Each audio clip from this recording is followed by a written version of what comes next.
Okay, welcome everyone. Welcome everyone here tonight. I know it's for another meeting of the Melbourne Electric Vehicle Group, the ATA branch. Thanks for coming out tonight on spring's coming. It's finally starting to get a little bit better, a bit warmer. It's still coming out on the night tonight. On those, it's quite, thank you for coming. And those, we've got Tim Washington is going to come and talk from Jet Charge on those. So he's he's the director of that particular company, and they're involved with EV charging around Melbourne on those, both home charging and also looking at public infrastructure as well. So Tim and that will be talking later on those. Thank you, Tim, for coming. But I think we'd start off with some news first. Has anyone got any news on those, any projects in that going, or news that they have coming through on the EV scene? Yeah, and I'll just get the microphone for you. How very flash. Check 1 2 1 2. How was that, Adrian? Coming in loud and clear? Thank you very much, mate.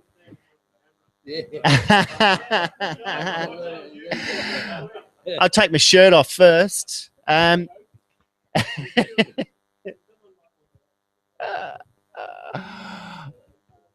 Oh, yes, I know my voice. But I'm just building a lowrider at the moment, and I've just put the motor on, and I haven't got any brakes on it yet, so I haven't given it.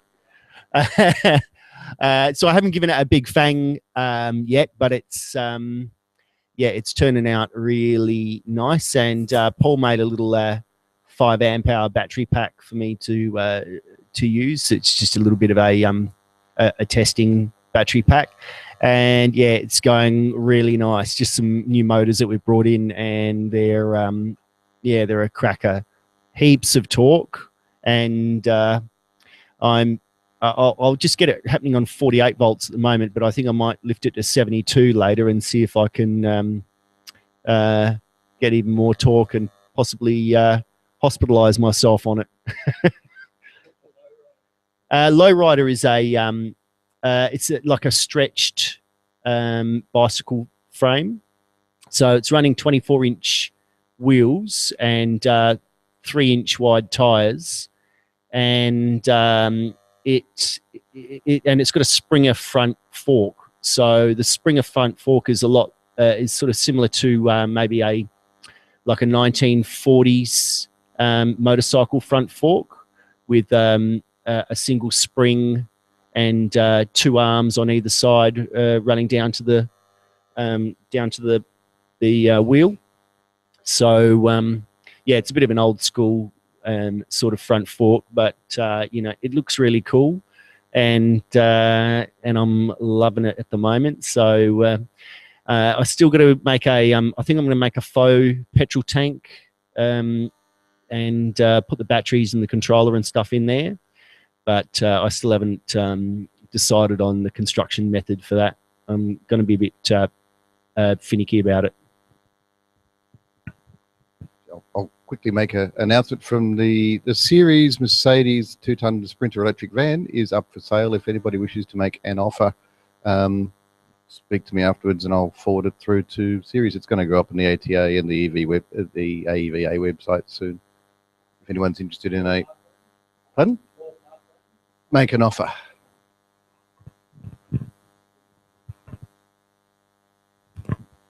Okay, thanks, Bryce.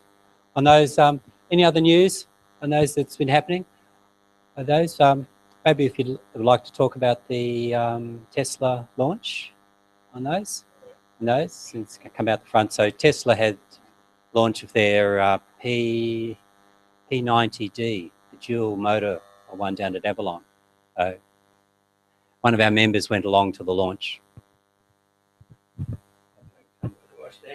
Right here. Yeah. Just before I do that, I'd like to introduce Andy McMeekin, who's with me here tonight. He's my brother-in-law, actually, but he's come along. He's also interested in charging and what have you. We've found a neighbour who's got a P85, and he called me up and said, I know you're interested. Would you like to come as my guest to the launch of the 85D down at Avalon? So I had a big think about that.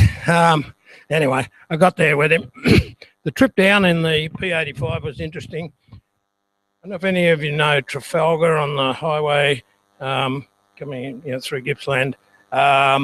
We were discussing how good the autonomous aspects of the 85 were, and he said, well, I haven't got something right. He said, just watch this sign up here.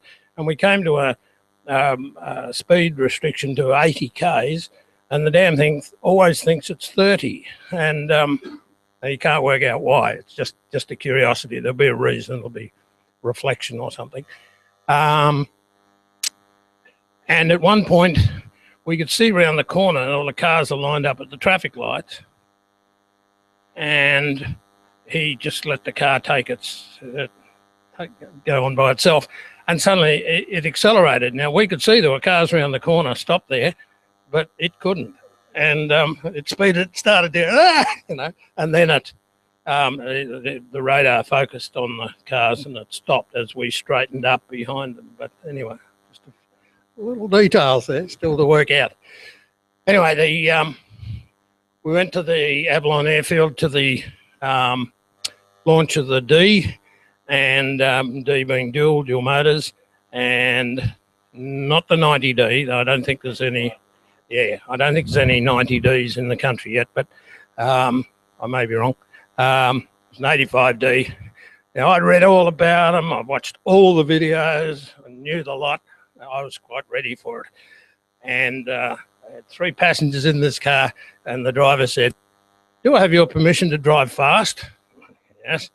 And have you all got your heads firmly against the back seat? And yeah, and barely finished saying yes, and the lights all changed, and that thing took off, and within 3 seconds it was up to 100 Ks, and you're just pinned against the seat. You can't move your arms or anything, and your guts go, oh.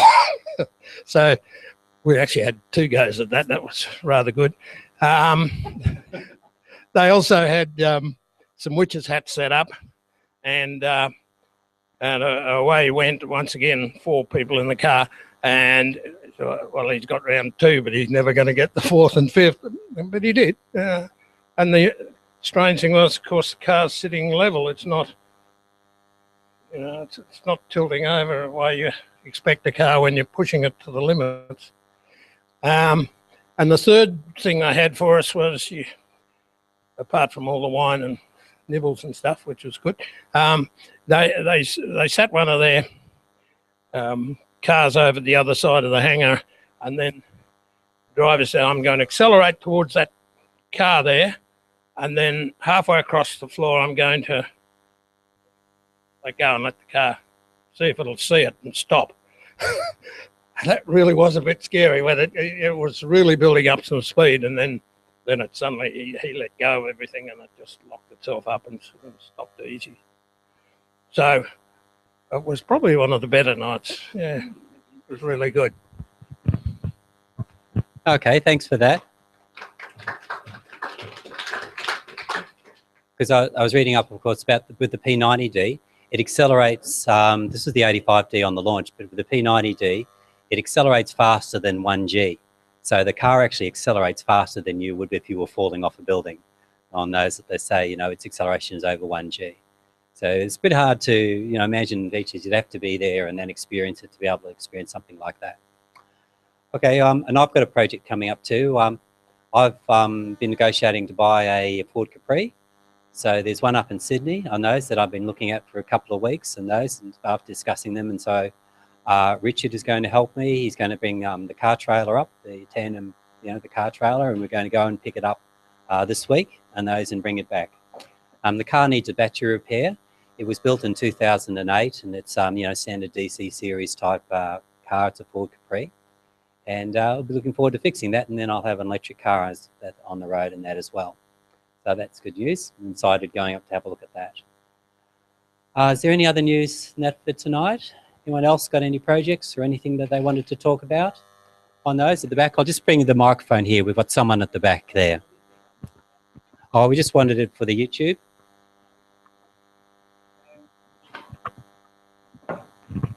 Hi, I'm Kurt. I just heard you talking about driving to Sydney to buy an electric car. I'm actually selling one. I've just bought another one, and I built one in 2009. We finished it, and it's Holden Barina. It has 4 batteries that need replacing, but the other ones are still reasonably good. If you drive it carefully, I can still do 70 odd Ks with the 4 batteries that need replacing. So you get near 100 if it's okay. So anybody who's interested or knows that somebody is interested.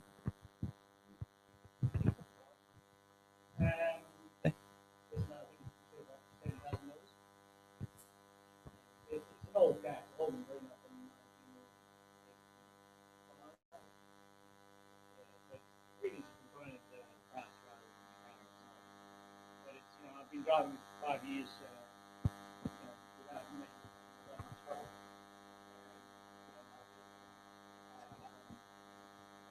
Yeah, so Kurt was saying there he has a Barina on those. Oh, that's really good news. Thanks in that for that. No, so it was seven grand on those. So you're roughly is looking price you're looking for it, and negotiable on those. And it has some batteries going, some range, but it needs okay, 70 kilometers. Yeah, well that's still a reasonable range. Okay, is it lead acid or LA? Okay, so lithium iron phosphate batteries and those included with it. Yeah, built in 2009, did you say? Around that time?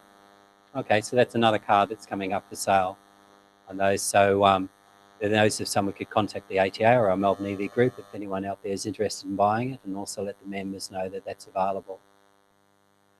Any other news and that from the floor? I think we've got someone up this side.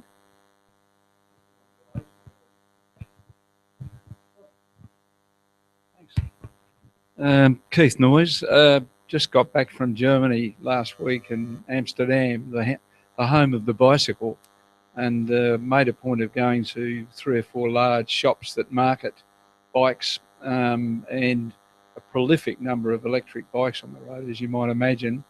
But it was worth noting that most of them, particularly in northern Germany, are manufactured by Bosch, which uses the integral gearbox assembly under, where the pedal assembly is.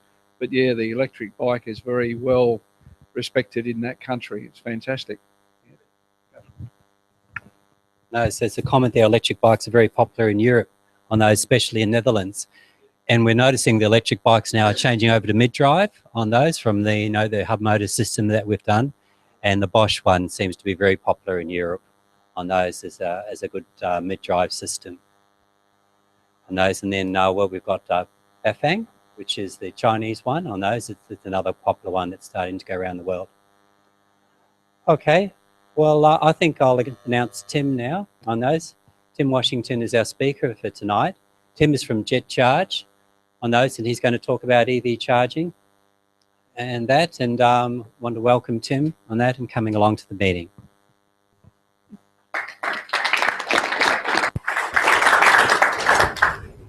Hi guys.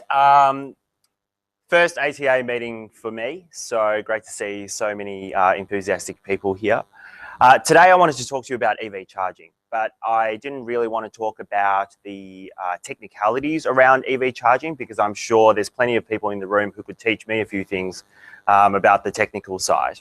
But as EVs become more popular in Australia, I want to talk about how we promote EVs in the mainstream, and specifically what the role for EV charging is. Because as you know, one of the biggest challenges for bringing EVs into the mainstream is the availability of publicly available EV infrastructure and education around that.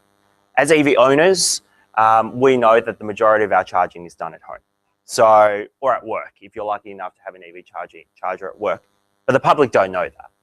So the public is so used to the reinforcement of petrol stations around that they think that we need EV charging stations in the wild, in public, for them to buy an EV. So the questions I want to talk to you about are, how do we promote such infrastructure? And how do we make Australia potentially a leader in the world around EV infrastructure?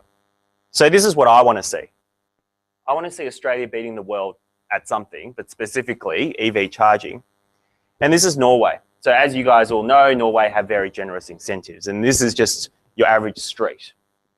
You've got a whole lot of Teslas and Leafs and everything. And last time I was in Norway, it certainly was that. But if we were to look at, whoops, sorry.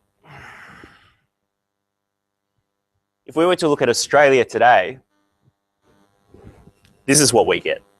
I'm out there every day talking to people about EV charger infrastructure.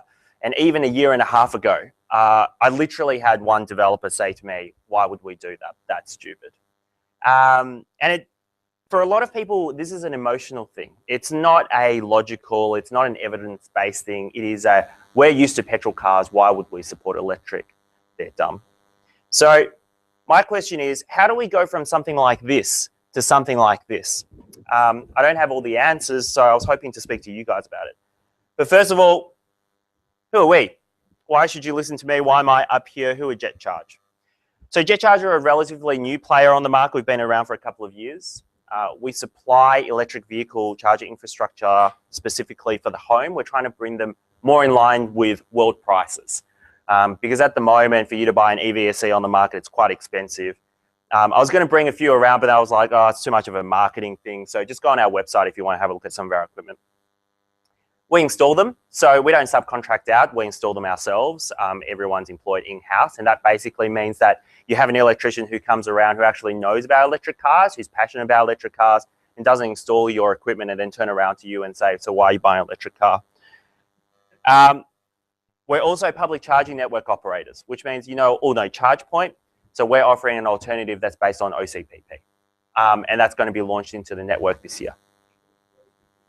It's Open ChargePoint Protocol. So what that means, sorry, I should explain that. What that means is that there are currently open networks that control charging stations in the wild that allows you to have an app, you activate it, billing, all that stuff. Or you have a closed network. So if you're on the ChargePoint network, you have to buy ChargePoint hardware. Whereas if you're on an OCPP network, you can buy any hardware that supports OCPP, which is pretty much all public charging hardware apart from ChargePoints. So we're supporting an open stand. It gives more flexibility, it gives more choice. We're also the preferred installers for Tesla motors. What that means is if you buy a Tesla, you say, who do we get to install it? We're the guys you call in Victoria. And there are a few scattered around. So to give you an idea of installations, so far this year, I think we've done about 40 around Melbourne. And we're basically making it also very easy for people in apartments to charge. And previously, they had a lot of trouble selling it to people in apartments, but we've come up with a solution. You can read all about it on the website. That's enough about us. Suffice to say, I think about this stuff every day. So this is where we're at in Australia at the moment. This is just pulled off PlugShare. And as you know, on PlugShare, there's a whole lot of different wall plugs and everything on there. But at last count, around 233 public chargers. I say apparently because I think anyone who drives an EV know that it doesn't feel like there's 233 public charging stations around. They're mostly located in pretty bad places. They're not places where you generally would go normally. You would go there specifically to charge, and we're trying to change that. I think the two most exciting projects in Australia, apart from the Tesla Supercharger program, which only charges Teslas. So I kind of say, that's great, and that's a niche for people who have the money to buy a Tesla, but what about everyone else, 95% of the population, or 99% of the population? So I think the two most exciting projects for those 99% are the WA Electric Highway, which I don't know if you guys know, but RACWA are funding 12 DC fast chargers that go from Perth to Margaret River. Very exciting project, completely funded by the private sector, as it was either a visionary move or some exec just had like a passion and said, no, we're going to do it. And the Queensland Electric Highway, which is really interesting because I was speaking to the Queensland government and they said, yeah, we're going to launch this Queensland Electric Highway. It's going to start all the way from the south of Queensland all the way to the tip. And I said, oh, so you've got funding to do that? They're like, no. Oh, and I said, okay, well, how are you going to do it? So their model is they're going to force the private sector to do it, which I think is actually quite a smart way of doing it. They say, if you wanted to construct a petrol station, putting a DC charger. Brilliant. That's the kind of thinking we want, I think. So that's just a photo from WA, and this is just some headlines for the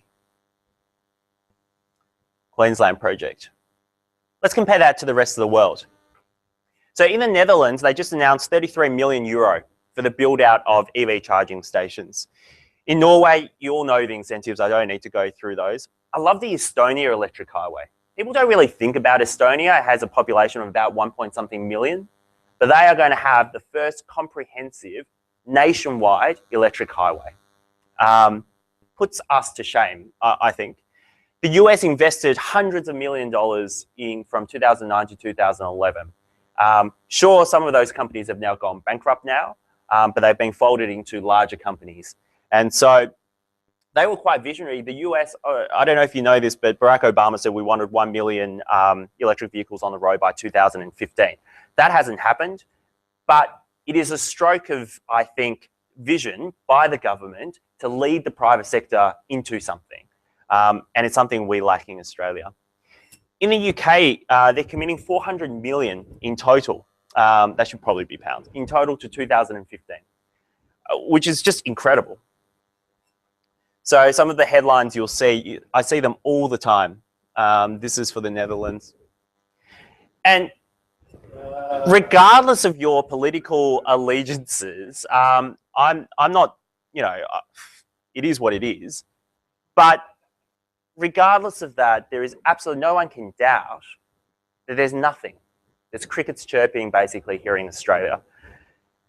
So the question is, in an environment with no meaningful federal incentives, how do we go about achieving the headlines of tomorrow? How do we, as the private sector, as consumers, as enthusiasts, fund and build Australia's infrastructure until we get a government that's visionary enough to say, let's give electric vehicles a go? I actually think there are 3 simple ways to do it. So I don't want to talk about government incentives because I think everybody wants government incentives for electric vehicles, and whether you get that or not is one question. People much smarter, much more resourced than me have been lobbying the government for years and haven't got anywhere. So I don't think, you know, I'm going to come across and get them to do stuff. But there are 3 things. I think the first thing we need to do is, at least on the AC side, come to a consensus on a standard. I think one of the things that's really confusing for people is what plug they use to charge their car. And I come across this all the time. To have to explain to people the difference between a J1772 and a Type 2 Medicare, and then to say, oh, but that's only AC. On the DC, you've also got CHAdeMO, CCS combo. Then you've got Type 2 that Tesla uses. Oh, but if you go into China, they have GB, blah, blah, blah, blah, blah. It's a nightmare to convince people to do that. And the reason why I think we need to set the right standard is because the best way to promote electric vehicle charging infrastructure in Australia is to create interest around electric cars in the populace. And I think Tesla have gone a long way to do that, but it is seen as an aspirational product. It's like people love Ferrari, but not everyone can drive a Ferrari. So what we need to do is to convince enough people to get enthusiastic about it, so people like Nissan will bring the next gen Leaf. So that people like Volkswagen will bring the Volkswagen e-Golf. So that people like Chevrolet will bring the Bolt, either under the Chevrolet brand or under the Opel brand. The second thing I think we can do is to get the utilities involved. I'll talk more about that later. The third is, I think what we need to do is to concentrate on something that the rest of the world is actually just working on right now. What we should do is to say, okay, so they've done all of that. They're working on something like wireless charging right now. What we should do is to get our best people on it, and we should take advantage of wireless charging and be the leaders in that. So you guys obviously know on the AC side, AC charging, we have Type 2, which is the European standard, capable of 3-phase. Type 1, which is the J1772, that's currently on most infrastructure. And then this is basically a socket charger for example, one of our socket chargers. At the moment, we're forced to promote this, right? So when I go out there and I talk to people about charging, I say, look at Type 2 socket charging, because if you go for Type 1, you can't charge Teslas or Renaults. If you go for Type 2, you can't charge anything apart from Tesla or Renaults. And so what we say is go for a socket charger. But I wish I didn't have to do that. I wish I could say, similar to the US or Europe, where I say all of our infrastructure is either Type 1 or Type 2. I prefer Type 2 simply because it's capable of 3-phase, and I think that suits our grid quite well. I don't know if any of you guys, do you have any opinions around Type 1 or Type 2? Yep. No. In a house, you're probably not going to worry about three-phase. Although we've done a surprising amount of three-phase installations. Surprising. I reckon about 25% of our installations are three-phase. In domestic, yeah. No. No. Can I tell you, it varies way too much for me. For like, the cheapest we've done it for is like $400. Cable run, all that stuff. Apartments, type of wall. Yeah, I think Tesla generally say around 1,000. If you ask Tesla what the average cost of installation is, they'll say $1,000. I think that's just a tidy number that they pull out. But in apartments, it costs more. In houses, it costs less. That's about it. Yeah, Tesla owners get the EVSE. If you lived in the UK, you also get an EVSE for free. So it's annoying that we don't have that in Australia. But electric vehicle supply equipment. So I guess for the domestic market, yeah, we can look at single phase. But do you guys think that there's, do you think it's worthwhile going to type 2 public charging? Yeah. Yeah. Yeah, that's the current theoretical top end is 80 amps, which is a lot. I don't know what the kilowatt off the top of my head is. But in the US, they're starting to move to 60 amp single phase. But people who, if you guys know about, I don't know that much about the technicalities of electricity, but I do know that 60 amp single phase is a huge, they hate it. They're like, you're gonna put 60 amps on a single phase? No. No, I don't know. I keep on asking these people how they have 3-phase in domestic. Big air conditioners. There you go. So Jet Charge are going to be launching a public charging network similar to charge points. We're going to be launching our own public charging network that's going to be free to use. And we're currently going with socket-based chargers after the European model. So basically what that means is until the standard is set in Australia, I can't go about saying type 1 or type 2. I have to give people the choice, which means that people have to carry their own cords, unfortunately, but at least it allows charging of all cars. So it's like this. So this is what we call a socket type charger. And what that means is that people carry their own cords. So instead of a tethered cord coming out of the charging station like you currently have in Australia, you have what's called a socket-based system, so that people carry these own cords in the boot. One end will be the type 2, and everyone will have the same end. It's like a PowerPoint. And then the other end is whatever suits your car. Like you either have an Android or an iPhone. But we're forced to do that because there are 2 different standards in Australia for AC. DC is much harder. DC is one of those things where you have huge lobby groups behind each standard, and there's nothing. It's like Betamax and VHS. Like it's going to take a long time for it to settle. But what the Germans have done is quite interesting. The Germans have said that for every rapid charger you build, it must at least have CCS combo, which is that, instead of CHAdeMO. They've actually introduced draft legislation into the parliament to say we need to have CCS combo for each DC charging. And what that does is, even if the Japanese government want to pour a lot of money into CHAdeMO and roll it out, it means that if you live in Germany, you know that every rapid charger you go to will have a standard that fits your car. And I think that's critical for the acceptance of electric cars in Australia. Because even here, even though we have unleaded, we have premium unleaded, we have, ethanol, all of that stuff, most of it comes out of the one nozzle. Sure, you've got diesel and all of that. Everyone understands that. But when people think electric cars, they think one standard. And if you said to someone, you have to watch out for what kind of nozzle you have at a particular site, that's not going to get them enthused about electric vehicles. People like gradual change that they can understand. So that's the first thing I think we should do. It doesn't require any government funding. It just requires engagement across the community and government engagement as well. The second thing is I want to talk about utility involvement. this is quite an interesting subject because for utilities, it actually makes sense for electric vehicles to take off because it gives them more demand, whereas demand is shrinking everywhere else. It's taken about 7-8 years in America, but PG&E, which is a utility in California, have come out and said that we want to build 25,000 EV charging stations.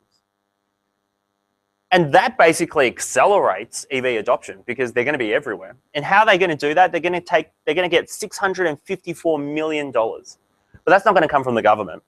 They're not asking for that from the government. They're going to levy 4 cents per month from every single one of their customers to build their electric vehicle charging network. So it'll be the equivalent of us helping to fund the poles and wires. And people will say, well, why do we need to pay that extra 4 cents for electric vehicles? We're not going to drive it. And I think you could probably make the same argument, although I think it's more legitimate in this case, that we need the infrastructure for tomorrow. And even if, as a person, we're too short-sighted to say we're going to drive EVs, this is a great way to build out Australia's EV charging infrastructure. If a major operator says, you probably won't even notice it, an extra 3 to 4 cents, even 2 cents per month to build electric vehicle charging infrastructure on their whole customer base. It's like a tax. They're actually a government-owned utility. Yeah. So, for example, in Queensland, Ergon could do it. And I know they're very gung-ho about electric vehicles. Not to say it hasn't faced its fair share of controversy. Not so much, I don't think it's so much because of the dollar amounts involved, but rather the principle involved and trying to convince people that electric vehicle charging infrastructure is for the good of the country. Yes. Have you guys heard of Ecotricity in the UK? So Ecotricity were the first utility in the UK to basically get really involved in EVs. They built off their own bash UK's electric highway. So they basically said, we're going to build DC chargers across the UK. So you can drive all the way across the UK using our DC chargers. They had no government incentives to do that. They did it themselves because they said it's going to get us clients and it's going to get us a sustained growth in our client base as EVs get more popular. And that's exactly what's happened. So their customer base has jumped since they've done this because they've had such good coverage. So I think, that's, and they fought a legal case with Tesla as well, because Tesla apparently muscled in on some of their locations. Have you guys heard about this? UK's wireless charging trial. What do you think of that? About cancer or yeah, I don't know. No links to cancer yet. So for those of you who don't know, the UK government are committing about £400 million into creating roads that wirelessly charge your car through induction as you drive. And this is not like a token project that they say, yeah, have $1 million, go for it. They're committing a sizable amount of funds to it to say, yeah, we want to be the leaders in this.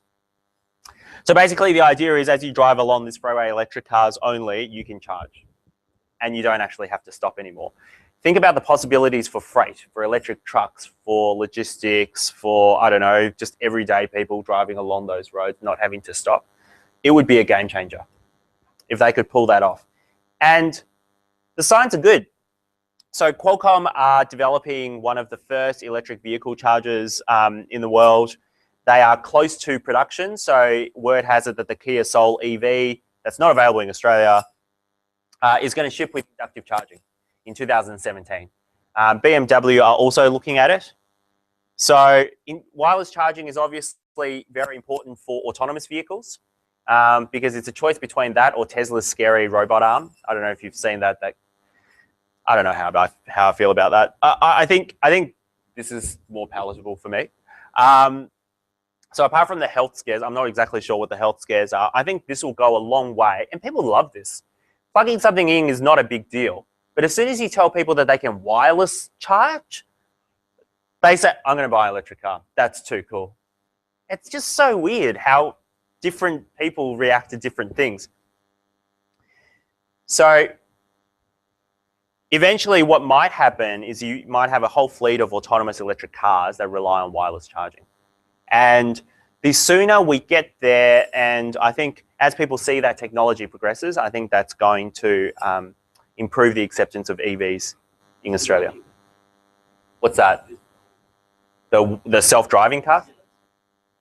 The wireless charging? The wireless charging is made by a firm called, there's a few different firms. There's one in the US, but there's a big one called Qualcomm, and they make your chips in your smartphone. They're like a huge, well, they're saying 7 kilowatts, and they're saying 90% efficiency. And I say, no, I don't think so. But they're saying they've achieved it. I was like, in perfect lab conditions. So I'm hoping to meet with the Qualcomm guys this October. I'm going to Germany for a trade show, and I think they'll be there. So it'll be interesting to see if they have a demo there to kind of to show off. That's what I had, but I guess I really wanted to get an idea from you guys about how you found existing public charging infrastructure at the moment, what you guys would like to see out of a public charging network, and yeah, and whether you'd be willing to, I guess, participate in any kind of beta programs around public charging infrastructure and stuff like that. Or you can ask me any questions about it. Yeah, Bryce, I've been driving electric cars for a couple of years now. Yep. I find I've no need for public charging. I've never. The only time I might think about it would be a DC fast charger if I want it in a bit of a rush somewhere. Yep. But otherwise, I've always charged and ready. Yep. Just as a general comment, it's just I haven't found I any agree. need for it. I agree. I was commuting back and forth to work 50, 60 Ks a day. I'm now only doing about 6 Ks each way a day. And how frequently Like altered today, I had a presentation to do out near work, and then I drove from there over to here, which is about 25 Ks. And I was running on about a half charge to begin with. Can I ask, if you had a charger at your local supermarket, would you use it? Probably not. Okay, cool. From my perspective, I live in the country, so I drive PHEV, which I've actually only charged once elsewhere apart from home and work, which was at a Mitsubishi dealer the other night, because usually I tow a trailer, so I can't get to those charge points. And the other thing is the most convenient part for a charge point for me would be at the major parts, which is like, say, if you were going from here, it'd be Avenel, Albury, Yass, places like that. Okay. And if I owned an electric vehicle with, say, 160 Ks range, well, obviously I'd be looking at something that had that 125, 30 area, gap. And then you could go from the country to the city, which is the most common trip. And then back again. Obviously on your home site, you don't need one. Yep, agreed. I'd like to make a comment on that. On those, like with the DC fast charging stations that we're looking at, I mean, the most obvious things would be along the highways. Yep. On those, for people who are travelling to regional areas on those, or even going to Sydney, or, that's one of the ones that we commonly talk about in Melbourne, isn't it? Melbourne to Sydney. I think I'd fly these days. Yeah, you would. On those, but, for regional transport and that as well. So along the highways is the main way I think. But if public charging stations went into things like shopping centres, major regional areas on those where you could charge your car quickly with fast charging and then maybe have a meal or do your shopping or whatever it is, that you can do quickly in a short period of time, then people would probably use the public charging stations more. Another question? I haven't got an EV at the moment, but I hope in about 3-4 years when I have to change the car, go for another one. I'm looking at overall cost of transport infrastructure. Yep. Okay, and you said, okay, the federal government are doing much, but what about the Victorian government? Yep. Why not try to push them to do something at the railway stations? Yes. And also just think about some other ways whether is there. I mean, I don't know a lot about EVs at the moment. Is there minibuses that go on that you've seen around the world? Yes, around the world, yes. 12-seaters or Bigger. 20-seater minibuses, Yeah. which does two things. It also takes cars off the road. We've got too many cars off the road, which is costing us a lot of money and pollution and all that. Yeah. But also that helps to get more people on the railway system, which should be a fast train eventually, which again will reduce emissions and green. So is there a way of combining the whole transport infrastructure? This is part of it as a part of the whole system. So you're shifting costs from one area to more another area. I wish you worked in the government. I've spoken to PTV about this exact thing. So we've actually lobbied to have electric vehicle chargers installed in train stations, and especially further out train stations, regional train stations. And the idea was that people can drive EVs in their local community, but then have a spot reserved for them at the train station to catch a train into the city. And I basically said to them, combined with, for example, car share, who traditionally don't want to go out that far, it would be perfect. And the response at the time was, oh yeah, that sounds good. We'll get back to you. I recently got an email from them 2-3 weeks ago that said, just to let you know, Tim, this has been passed up the chain. So they're actually, and that was after 6 months. So there actually has been movement. It's just very slow. I've also met with Lily D'Ambrosio, who's the Minister for Energy in Victoria. They're very supportive around renewable energy and all of that stuff, but EVs form a part of that, but not a specific part. And that is actually one of the biggest challenges, is that electric vehicles are not really seen as on their own, but always as part of a wider package of renewable energy, battery storage, and EVs, which is quite interesting, I think. Yeah. Yeah, I'm a current EV owner, but not four wheels. I've got a suite of a collection of e-bikes. Yep. And I'd like to see the ability to be able to charge e-bikes off of the EV charging, and I'd like to see some charging in town. For me, I live 30 k's out of town, so on a standard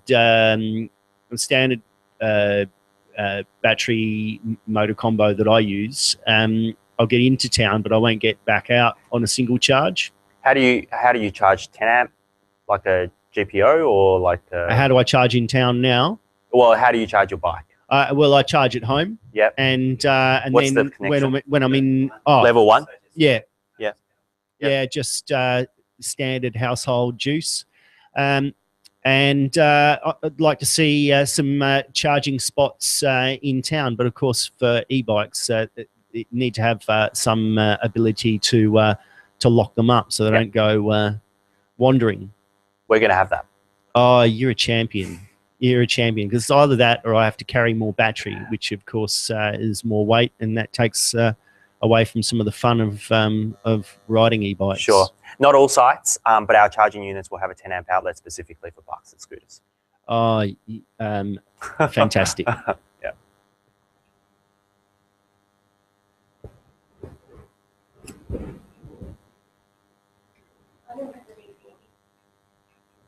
I don't have an EV because I live in the inner city. Yep. So like most residents of City of Yarra, City of Melbourne, City Sure. of Darwin and so on, Yep. there's no on-site parking. Yep. Because I'm not in an apartment block.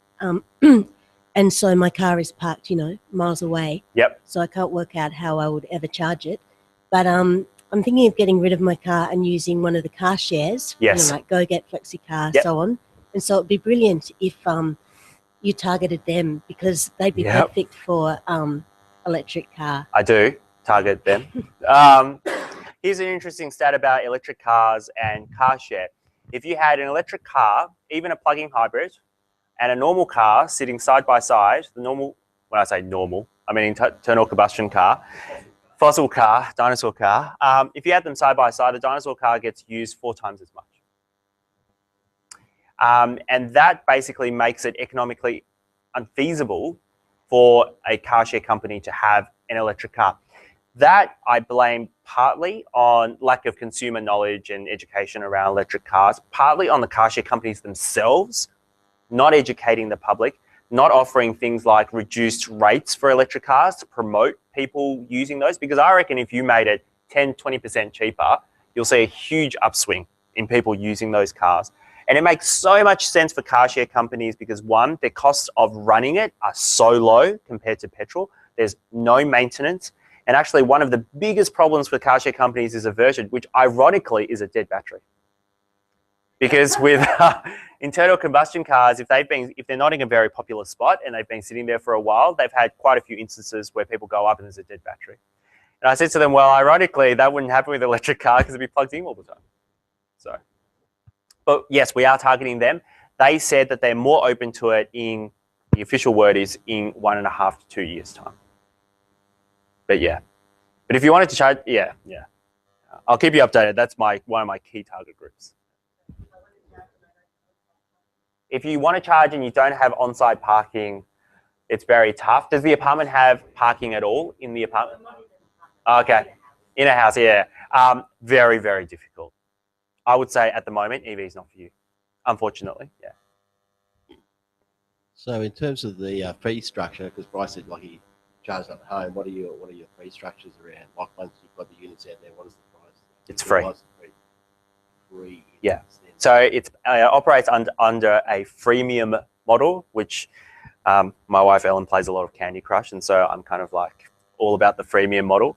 Basically, anyone can play for free, so anyone can charge for free. But if you're a member of our network, you charge 3 times as fast. If that makes sense. Yeah. What's the fee to that? I haven't worked it out yet. Cheaper than at home. Just getting back, what with the numbers on the road now of Yep. EVs, and Yep. looking ahead, say 5 years. Yep. Now, obviously, 2 things are going to happen. The cost of EVs are going to drop considerably. Yes. Okay? And also the knowledge of the population is going to increase. Yep. And also the infrastructure's, costs at I'm talking about a high level, but not just at government level, but also housing developments. Yes. Large housing developments of like maybe 12,000 blocks, 2,000 blocks. Yeah. That's, you target that area and show that it is feasible and cost efficient to have an EV system within that area. Yep. It's a big plus for them. Agreed. And then they can easily get that money back from the infrastructure and the cost of the house. Well, one thing you may be encouraged to hear is that developers that I was speaking to even 1.5 years ago who laughed in my face when I went and spoke to them are now coming back and saying we want EV infrastructure in our new builds. Because I tried to convince them that you've got projects that are delivering 2018, 2019, and I said to them in Australia and around the world, 2017 to 2018 are going to be huge years for EVs. You're going to see mass market EVs come out. You're going to see huge acceptance of EVs. You'd be stupid not to install EV infrastructure in your development if you're delivering them past 2017, 18. They laughed at me when I said that to them, and they said, well, how many EVs are on the road? I said about 1,000. And they said, well, why would we bother? But now they're coming around. They're coming around, and we're working with a number of nationwide developers, and they're starting to all thinking about it. Because at the moment we've allowed apartment charging, but because those apartments have not planned for EV charging, there's a very finite amount of charges you can get in them. And I said to the developers, if you're delivering a new project, it's critical that you plan for EVs and you put in infrastructure. The other thing that's actually really helped is Green Star. Green Star have put in an EV specific point where they said that if you have 5% of your car parks dedicated to EVs and have EV infrastructure installed, so that's critical, you get a Green Star point. And Green Star points are actually really, really expensive to get. And this is a really cheap way for them to get one. So that's really helped. So basically, sometimes you'll hear about buildings are 6-star rated, 7-star rated, and that's made up of points. And some points may be energy efficient lighting. And that could cost you anywhere between 250 to 300,000 a point, because you've got to put that in the building. EV infrastructure, if you roll that across 5% of your car parks, might only cost you 20 grand. And that is considered quite cheap for them to get that point. And so by default, you're seeing more and more EV infrastructure rolled out. So kudos to the council on that. So that's been good. Yeah, I'm Tim Isaacson. I'm sort of a layman who's doing research. I don't have an EV. I've been meeting with EV owners and doing videos on them, which I've been putting up under the name of the ATA. Really? Yeah, and I've got to say that from my perspective, this has been a really fantastic presentation, because for an ignorant layman, it really sort of explains some of the issues that I've been trying to tease out about why do I have an EV or why don't I have an EV, given that I'm from an engineering or an electrical perspective, a novice, and don't really want to be anything but a novice. I just want to get in the car and drive it. Yeah. A couple of questions. Have you had any contact with Sustainable Melbourne Fund? No. They seem to have up to 100% free investment money for projects within the city of Melbourne that they can put money into and finance. And I believe the Alki XT miniature rubbish collector is one thing that they fully funded its introduction into Melbourne. Yeah. So clearly they've got some dough and they're prepared to give it to people to do things with. But they hate cars, Tim. Yeah, and electric cars are still cars. Well, they say, all I know is that C2 or whatever, it's the council building next to theirs has about 5 or 6 charge points in it. Yes, they do. But don't get used very much. You can buy me a beer. I'll tell you about Melbourne City Council. But they have very great policies around renewable energy and their environmental targets, but they hate cars. And so electric vehicles, not a huge fan of them. Electric bikes, huge fan. So I'm working with them on a few things around electric bikes and scooters. Yeah, they've got a few. They use some crews and that little festival set up. I didn't know that. Awesome. Yeah, they love them. I do have a second question, Tim. Sorry. Do you have any observations relating to the Brisbane company Tritium? Tritium? Yeah. Yeah, awesome company. Fantastic. Can you world enlarge on that? leaders? Because I haven't met with them at this stage, but I'm interested in them. So Tritium are a company in Brisbane, and they make DC fast chargers. They're one of, if not the only, but one of the only liquid-cooled DC chargers in the world, which means that when you see DC chargers, sometimes they're either huge boxes, and they have like 3 plugs coming out, or they're really sleek-looking units, but behind this little timber fence is this huge cooling unit for the DC chargers. The Tritium unit is all in one, because it's liquid cooled, and they put a lot of research into basically how to cool the device. They are one of the world's leading DC charging manufacturers now, and they did a recent deal with ChargePoint to roll DC fast chargers around the US. In Australia, they have 2 customers. They've sold 2 chargers. It's ridiculous, actually. So, well, I didn't quite understand your relationship or lack of relationship and how that would apply to the consumer in relation to ChargePoint. We're good mates, that's all. No, ChargePoint. To ChargePoint. Yeah. ChargePoint US. Okay, so if in Australia though, if I have my electric vehicle, and I enroll with ChargePoint, is it, or I'm a ChargePoint member? Yeah. Would I still be able to charge my vehicle at your stations? Yeah, of course. Yeah. We welcome everyone. And free of charge with the premium? Yeah. Well, I've got a question sort of regarding your stance on sort of the DC versus AC charging, which you think will sort of play out into the future, especially like something like the Renault Zoe that's got a 43 kilowatt AC. Do you see that becoming the norm over the DC 50 kilowatt? DC, it's funny. If you speak to DC manufacturers, they'll say DC will take over the world, and then most other people will say AC is pretty much going to stay. My view is this. DC is incredibly valuable for highway charging, but I actually don't think that DC is really needed for metropolitan charging. And I'll tell you why. Because as I said before, most charging is done at home and at work. People who go to places to charge during the day, they're not looking to basically top up from 0 to 100. Very, very rarely. And so I don't actually think you need to go to the expense of DC charging to achieve that. I think for most people, trickle charging during the day at 30 kilometers of range an hour or 3-phase at 100 kilometers of range an hour is more than enough for most people. If DC charging came down in price so that you could buy a home DC charger with a little module in it and you could buy that for the equivalent of an AC charger, sure. At the moment, I think they're too expensive. What about compared with, say, the Renault Zoe with 43 kilowatt? If all vehicles were equipped with that, would you still see the need for DC fast charging at all, or no? But I would say, rather than looking at the capability of a car, I would say you look at the use of that capability. And so what do people want out of charging? Say you charged on the street where you went shopping or whatever. Would you need to charge from 0 to 100 in full, or would you most of the time be at 80, 90% anyway? I'd say it's the latter.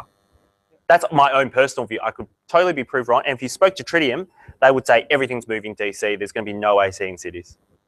Yeah. And just a final question as well about vehicle to grid. You didn't talk about it at all. What are your thoughts on it? I don't like vehicle to grid. Sure. So there are some people who want to use the batteries in the car to power, to basically allow network operators to suck the battery out to stabilize the grid, and then when you need it, they put it back in. So I think, and they're trialing it in Japan, and I think there are cases where that's useful. So I think in emergency situations, if you're at a disaster site or whatever, you have a whole lot of electric cars that can be used as battery banks. I think that there's a legitimate case there. But I think there are a few things that are wrong with it. First, it would dramatically increase the cycles in your batteries, and basically, I think it would reduce battery life. Two, I think it would pose huge problems for warranty for car manufacturers. And car manufacturers would have to agree for you to do this, which I don't see them doing anytime soon. Three, I think it'd be the equivalent of saying to an average person, you've got a petrol car, I've got a utility scale generator that runs on petrol. Can I siphon petrol from your car during the night? But I promise that in the day when you need your car, all the petrol will be back in your car. I think to your average person, I really don't think they would buy that. I think they would say no. What's more feasible, I think, is utility side demand response.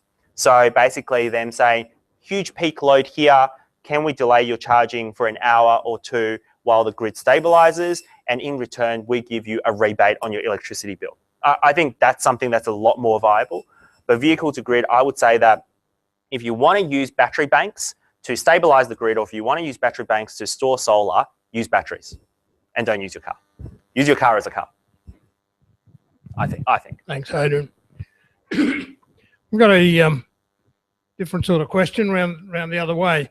Imagine someone who's out in the country and they've running an Airbnb or something, and they think a nice attraction here would be able to offer charging. Yep. What would they need to do, and what would it cost them to set up for something that's appropriate? Okay.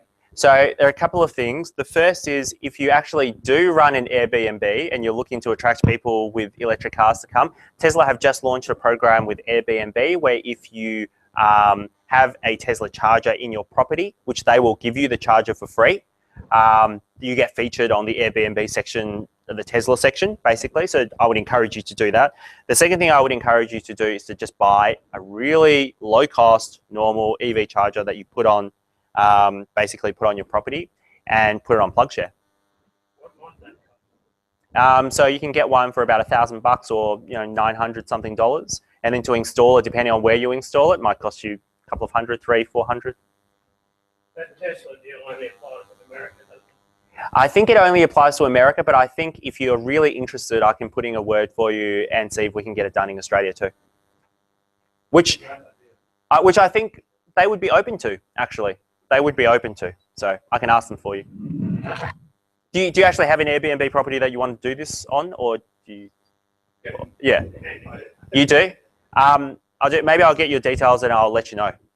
I'm speaking with them tomorrow, so yeah. Our situation is we're 240 k's from Melbourne, so that's fine. Yeah. It'd be ideal to get there, charge overnight, That's perfect. That's perfect. If you if we can't get it in under the Airbnb program, we'll get it in under their destination charging program.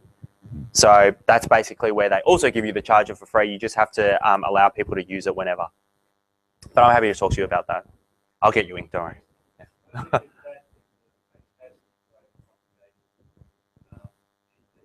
Yep. Yep. Agreed. You were talking earlier about not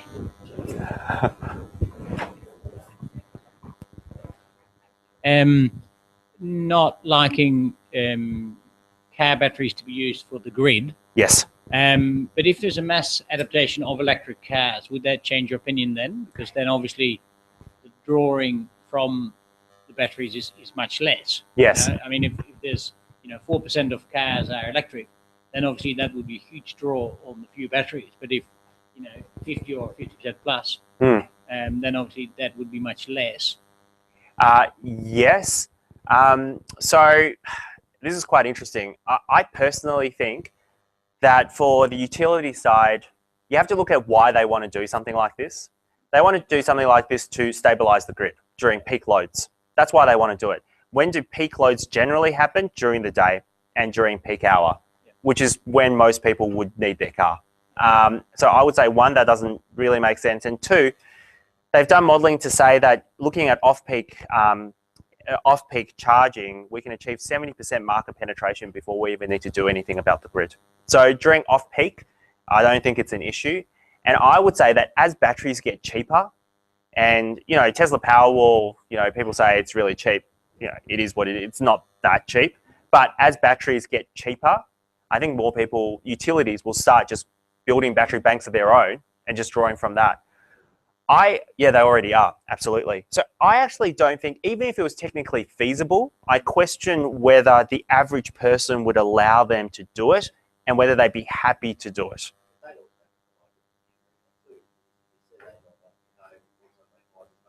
Yeah. Exactly. So they're already worried about running out of range. Now imagine if they had to worry about waking up, needing to go to the hospital. I mean, you can think about all the ads that petrol car would, utility, yeah. Oh, yes. Absolutely. Yeah, true. If a tsunami was coming, I don't think stabilizing the grid would be a major issue, but yeah. I agree. Yeah, no, I agree. And what are you going to do? Like contract with people that they must have the car there at a certain time? You're never going to achieve that. So, but having said that, there's a lot of work that's been done on vehicle to grid. But I think it happened at a time when batteries were extremely expensive and people saw that as a tool that they could use. But as batteries get cheaper and they achieve $200 per kilowatt, I think now, they're predicting by 2020, I think that conversation will go out the window. Now, the other question I have is, if you're talking about fast charging on stations on highways, yep. What effect does it have? Because obviously you're not fully charging the batteries. What does that have about stabilizing the batteries? Oh, okay. So are you saying, if I understand, are you saying you don't want the batteries to be damaged because they're not charging to full? Well, no, but when you got lithium-ion batteries, yep. they've got the BMS system, the battery management system, yep. to avoid that batteries that are unequal charge. Oh, yes, I understand. And if you don't charge them fully, because yep. the equalizing only happens right at the end. Yep. So if you're doing regularly quick charges, 80% full, yep. then you never get that equalizing, and then you got the batteries that are not so good will end up with much less electricity, and then once the battery management system reads that the batteries are too low in electricity, yep. it will actually stop the whole system. Right. A car will then go. I have to say, I don't have the answer to that. I don't know. Yeah. I'm not enough of an expert in battery technology to say anything about that.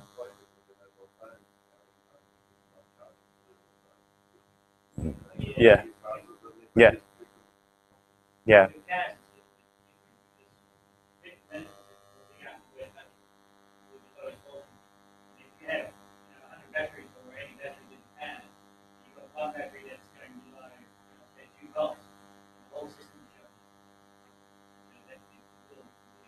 It might be something to, next time I talk to someone at Tesla Engineering, I'll have a chat to them. because I want to know how they got around something like that. There's some research being done at the University of Melbourne, I think, to get around that. Mm. Mm. Yeah. Yeah. Sorry, neither do I. Yeah. Yes. Yes, that's right. I think most cars restrict you charging, and even when you go to a full charge, it's actually not the full charge of the car because the manufacturer is trying to protect their batteries. Yeah. All right. Just one other question about the UK. That I heard that it was induction loop charging coming in for the buses, and set up at bus stops. And I'm just wondering if that's gone ahead. I don't know if that's gone ahead. I saw that too. I don't know if that's gone ahead. Yeah, I'm not sure. But buses is actually one of the things I'm most excited about in the field of EVs. I think it's going to be amazing. Sydney Airport have just trialled. So I don't know the answer to that, but it's kind of got me on a tangent about buses that I'm excited about. Sydney Airport trialled 2 BYD buses at the airport to run their airport operations inside, and the trial was so successful that they're putting out a tender to convert all of their fleet to electric buses. Yeah, it's awesome. Oh, wicked. Yeah, so buses is a huge thing, and passengers love electric buses. I mean, buses suck at the moment, yeah. Yep. You said Melbourne doesn't want. The reason is, you know. They said they don't really like. They don't want cars on the road. Okay. Yeah. Now, there's thousands of cars on the roads which go to the city or any railway station. Yep. Park and do all day, sitting, doing nothing. You know, utilising space worth millions and millions of dollars. Yep. Okay? Yep. So if you had the share car system, EVs, so you'd have, I don't know, at each station 50 cars. Right, ready. You go to the station that you want, but then you can pick up another car there and go whatever business you want. Then you come back and do the same thing. Yeah, would love that. Right, you reduce the cost everywhere. Yeah, I agree. And you expand your EV system. And it also include little minibuses going around, picking up people and going to the railway station, picking up elderly or people who can only walk a certain thing. Instead of taking the car, just pick up the EV. Do you mean metropolitan Melbourne or do you mean City of Melbourne? No, I'm talking about metropolitan, yeah. Yeah, metropolitan Melbourne. Yeah, I mean, I would love to see that. That'd be amazing. But I mean, if you look at car share in the City of Melbourne, like, again, I'll say, and it's not because the camera's on, but I'll say that the City of Melbourne have really great policies around renewable energy, but just EVs is not their focus and cars are not their focus because they just raised the price for car share from, I think it was $1,000 a year for that spot now to $12,000 a year on the street. Yeah.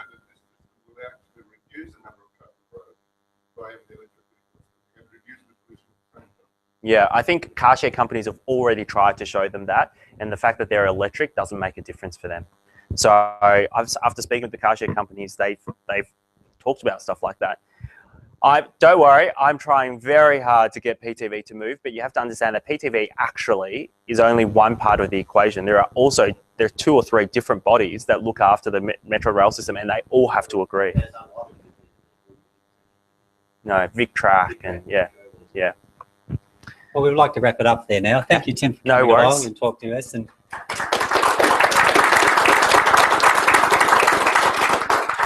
we can see from the questions and answers and those that have been made too that there's enormous interest in lobbying government, trying to having EVs more aware amongst the consumers on those to it, and then we just, eating away, niggling away at those things, and each year there's more acceptance. Yes. We're seeing coming through each year.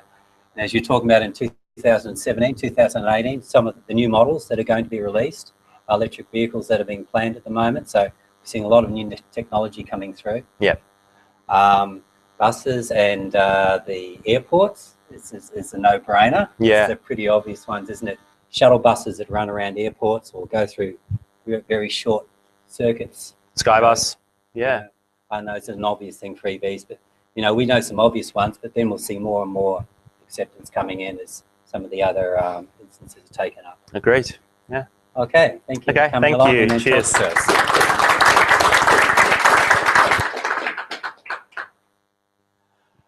Okay, we might go and have supper in the other room, see if we can get in on those. If people want to stay and have a chat for supper on those, thank you for coming.